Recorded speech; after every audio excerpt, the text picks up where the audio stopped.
Everyone, my name is Swati. Welcome to Swati science classes. तो आप लोगों के एग्ज़ाम्स अभी होंगे बिकॉज फाइनल एग्ज़ाम्स किसी स्कूल के फैब में, किसी स्कूल के मार्च में होते हैं, राइट। सो आप लोग अब 10th में जाने वाले हो, क्लास 9 से 10th में। तो अभी का जो टाइम है बेसिकली आपका सिलेबस ओवरऑल हर जगह ख़त्म हो चुका है और आप लोगों का भी आई होप ख़त्म हो गया होगा। और आप लोगों को प्रैक्टिस की अभी नीड है कि हम कितने क्वेश्चंस प्रैक्टिस करें, जिससे क्या होगा, जिससे हम एग्ज़ाम्स को अच्छे से अच्छे मार्क्स स्कोर कर सकें, है ना। तो चलिए, तो बेसिकली अभी जो सीरीज़ स्टार्ट कर रही हूँ मैं, इसमें आप लोगों के लिए कुछ क्वेश्चंस डिस्कस करवाऊँगी मैं, जिससे आपके एग्ज़ाम्स में आपको काफ़ी हेल्प मिल सकती है। कुछ ऑब्जेक्टिव क्वेश्चंस, कुछ सब्जेक्टिव क्वेश्चंस जो मैं आप लोगों से डिस्कस करूँगी। कुछ और भी आपको जानना है तो आप मुझे मैसेज कर सकते हो मेरे कमेंट बॉक्स में जाकर, राइट। सो मेरा लेक्चर अनअकैडमी पे भी है, तो आप वहाँ भी जाके आप फॉलो कर सकते हैं, वहाँ भी जाके आप देख सकते हो मेरे वीडियोस को। चलिए देर नहीं करते हैं, क्लासेस को करते हैं स्टार्ट। सो फर्स्ट क्वेश्चन जो आपके स्क्रीन पे आपको दिख रहा है, that is lysosomes are called suicide bag because.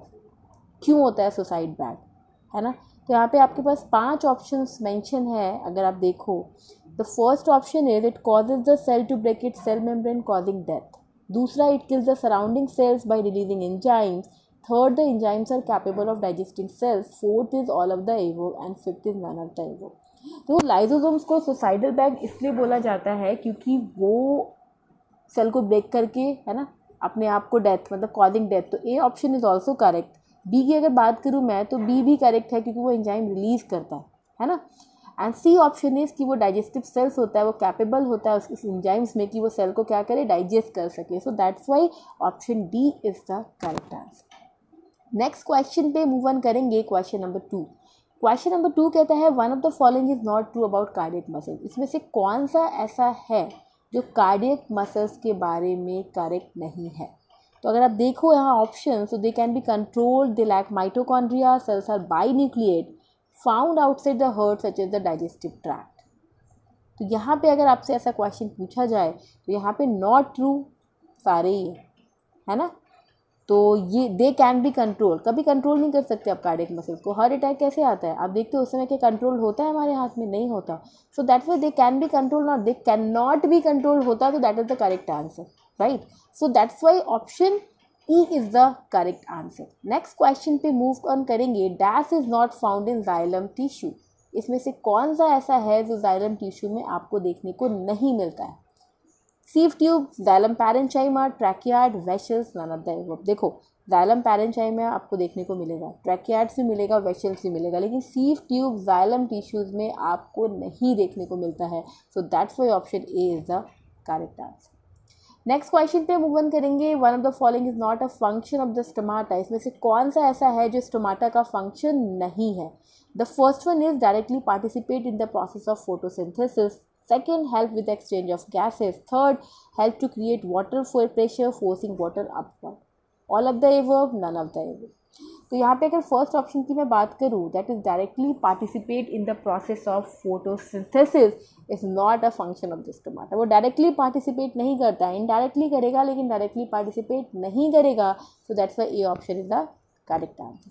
Next question पे मूव ऑन करेंगे। Question number 5। Which of the following statements are correct about meristematic tissue. इसमें से कौन सा ऐसा स्टेटमेंट है जो मेरिस्मेटिक टिश्यू के बारे में करेक्ट है। तो यहाँ पे जब ऑप्शन देख रहे हो, it is compose of cell that are capable to perform cell division. ये मेरिस्मेटिक टिश्यू के बारे में करेक्ट स्टेटमेंट है क्योंकि उसके पास कैपेबिलिटी होती है कि क्या कर सके, वो सेल डिवीज़न कर सके, है ना। तो मेरिस्मेटिक टिश्यूज़ पढ़ा है ना आप लोगों ने, है ना। टिश्यूज़ 2 टाइप्स के आपको पढ़ाए गए हैं। तो जो मेरिस्मेटिक टिश्यू होता है वहाँ पे उसके पास ये कैपेबिलिटी होती है, वो एबल होता है कि वो सेल डिवीज़न परफॉर्म कर सके। सेल डिवीज़न ही नहीं होगा तो बड़ा कैसे होगा पेड़, है ना, समझ रहे हो। सो क्वेश्चन नंबर 6 की बात करेंगे। Question number 6 is which of the following is connective tissue. तो ligament, tendon, blood, all of the above, none of the above. तो यहाँ पे लिगामेंट, टेंडन और ब्लड, ये सारे क्या है, ये सारे आपको देखने को मिलते हैं कनेक्टिव टिश्यू के अंदर। So all of the above is the correct answer. जिनको भी ये क्वेश्चंस चाहिए विद आंसर्स, वो मुझे प्लीज़ मैसेज में जाके लिखें, है ना। यूट्यूब पे आप जाते हो तो वीडियोस के नीचे आप मैसेज कर सकते हो, वहाँ पे लिखोगे तो मैं लिंक प्रोवाइड कर दूंगी जिनको जिनको चाहिए। क्वेश्चन नंबर 7 की बात करेंगे। Dash are cemented to one another forming an irregular layer. These form the outer protective layer of the skin in animal tissue. कौन होगा बताओ। That is compound epithelial cell, है ना। जो कंपाउंड इपिथेलियम सेल्स होता है वो क्या होता है, वो सीमेंटेड होता है एक दूसरे से और एक इरेगुलर लेयर फॉर्म करता है, और यही इरेगुलर लेयर क्या करता है, आउटर प्रोटेक्टिव लेयर जो होता है एनिमल बॉडी के ऊपर उसके स्किन पे ही होता है. So that's why compound epithelium cells is the correct answer. Question number 8 की बात करेंगे. Rapid elongation of a bamboo stem is due to. क्यों होता है? इंटर कैलरी मेरिस्टेम की वजह से इलोंगेशन होता है आपके बैम्बू स्टेम में. तो क्या आंसर लगा के आप आएंगे? B option. Next question, question number 9. The function of dismantling and recycling in a cell is undertaken by. जो भी डिसमैंटलिंग और रिसाइकलिंग होता है किसी भी सेल का, वो लाइसोसोम्स की वजह से आपको देखने को मिलता है. So that's why C option is the correct answer. Next question पे मूव ऑन करेंगे. The nodes of Ranvier are found. देखो रैनवियर जो होता है ना नोट्स, वो कहाँ देखने को, बहुत क्वेश्चंस पूछे जाते हैं आपके स्कूल में. Object that is nerve cells. बहुत तो क्या करते हैं, लिवर सेल पे क्लिक करके आता है कि कोई तो कहता है कि नन ऑफ द, इसमें से कोई होगा ही नहीं. तो रणवीर कपूर नहीं है ये, क्योंकि बच्चे, मुझे याद है मैं अनअकैडमी पे क्लास ले रही थी और ये क्वेश्चन डिस्कस किया था मैंने वहाँ पे. तो बच्चों का था मैम ये रणवीर कपूर नहीं है बेटा. ये नोट्स ऑफ रैनवियर आपको देखने को मिलता है. नर्व सेल्स होता है ना, उसके मिड में आप देखोगे, अगर नर्व सेल्स देखा होगा आप लोगों ने, चेक करना जाके, तो मिड में जो गैप होता है that is node of Ranvier, वहाँ पे आपको देखने को मिलता है. तो वो नर्व सेल्स में होता है ना. क्वेश्चन नंबर 11 की बात करेंगे. What is true about homogeneous mixture. अब यहाँ से तुम्हारा आ गया मैटर का चैप्टर, है ना. कौन सा सही है होमोजीनियस मिक्सचर के बारे में. तो होमोजीनियस मिक्सचर जो होता है, एक तो वो 2 या 2 से ज़्यादा कंपोनेंट से बना होता है. तो वो तो ठीक है, बना होता है ना homogeneous mixture. Homogeneous mixtures the composition and properties are uniform. देखो भाई, होमोजीनियस मिक्सचर में यूनिफॉर्म कॉम्पोजिशन होना चाहिए. अगर ये नॉन यूनिफॉर्म हुआ तो होमोजीनियस मिक्सचर नहीं होगा. So that's why option C is the correct answer.